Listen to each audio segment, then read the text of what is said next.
Peristiwa penting bulan Shafar. Shafar merupakan bulan kedua dalam sistem kalender Hijriah. Orang-orang Arab mengartikan kata Shafar dengan arti kosong. Hal ini didasarkan pada sejarah di tanah Arab yang menjelaskan kebiasaan masyarakat di zaman itu yang kerap mengosongkan rumahnya untuk pergi berperang pada bulan Shafar. Selain itu, orang Arab jahiliyah juga meyakini bahwa bulan Shafar merupakan bulan yang penuh malapetaka dan bala.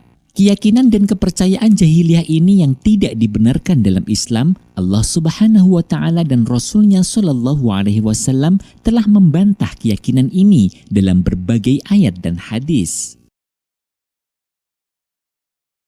Ayat-ayat yang membantah hal tersebut diantaranya adalah 1. Al-Quran Surah At-Taubah ayat 51. قُلْ لَنْ يُصِيبَنَا إِلَّا مَا كَتَبَ اللَّهُ لَنَا هُوَ مَوْلَانَا وَعَلَى اللَّهِ فَلْيَتَوَكَّلِ الْمُؤْمِنُونَ. Katakanlah, wahai Muhammad Sallallahu Alaihi Wasallam, sekali-kali tidak akan menimpa kami melainkan apa yang telah ditetapkan Allah untuk kami. Dialah pelindung kami dan hanya kepada Allah orang-orang yang beriman harus bertawakal. 2. Al-Quran Surah At-Taghabun ayat 11. Ma asaba min musibatin illa biidznillah wa man yu'min billahi yahdi qalbah wallahu bikulli syai'in alim.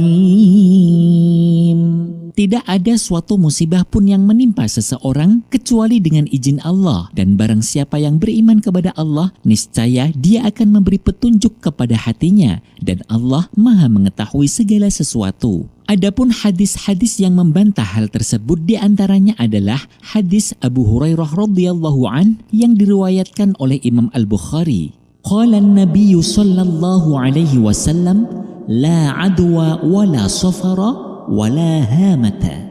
Nabi Muhammad Sallallahu Alaihi Wasallam bersabda, tidak ada adwa meyakini bahwa penyakit tersebar dengan sendirinya, bukan karena takdir Allah, dan tidak ada Shafar menjadikan bulan Shafar sebagai bulan haram atau keramat, dan tidak pula hammah, reinkarnasi atau ruh seseorang yang sudah meninggal menitis pada hewan. Sejarah mencatat terjadinya beberapa peperangan pada bulan Shafar, diantaranya adalah Perang Abwa, Perang Dhu Amr, Perang Rum, Perang Siffin, Tahkim, dan lain-lain.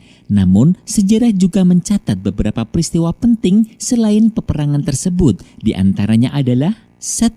Pernikahan Rasulullah dengan Khadijah. Sayyidatina Khadijah radhiyallahu an adalah istri pertama Rasulullah Shallallahu Alaihi Wasallam. Beliau juga merupakan istri yang paling disayang oleh Rasulullah Shallallahu Alaihi Wasallam. Hal ini bisa dibuktikan dengan selama masa hidup Sayyidatina Khadijah radhiyallahu an, Nabi Muhammad Shallallahu Alaihi Wasallam tidak pernah menikah dengan wanita lain. Dari pernikahan ini juga Rasulullah Shallallahu Alaihi Wasallam dikaruniai keturunan yang sampai bertahan hingga saat ini, yang kita kenal dengan kalangan habaib. Keturunan ini sampai ke Rasulullah Shallallahu Alaihi Wasallam melalui Sayyidatina Fatimah binti Muhammad Shallallahu Alaihi Wasallam.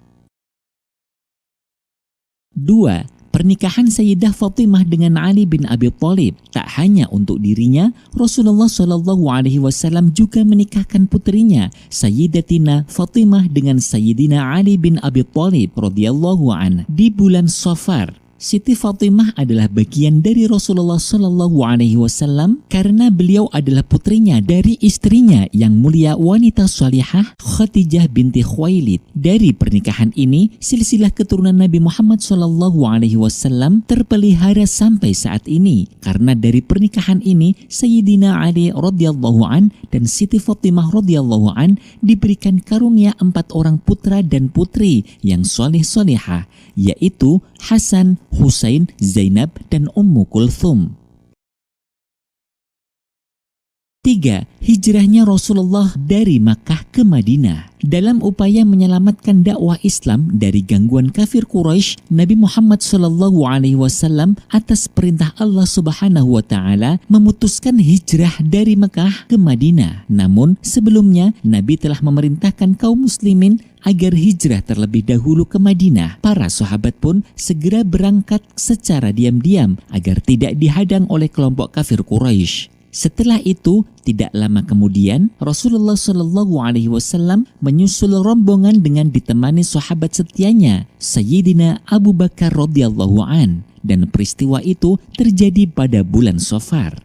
Peristiwa hijrahnya Nabi Muhammad SAW dan para sahabatnya dari Makkah ke Madinah ini menjadi salah satu peristiwa terbesar bagi umat Islam yang kemudian menjadi awal tahun dalam sistem kalender Islam. 4.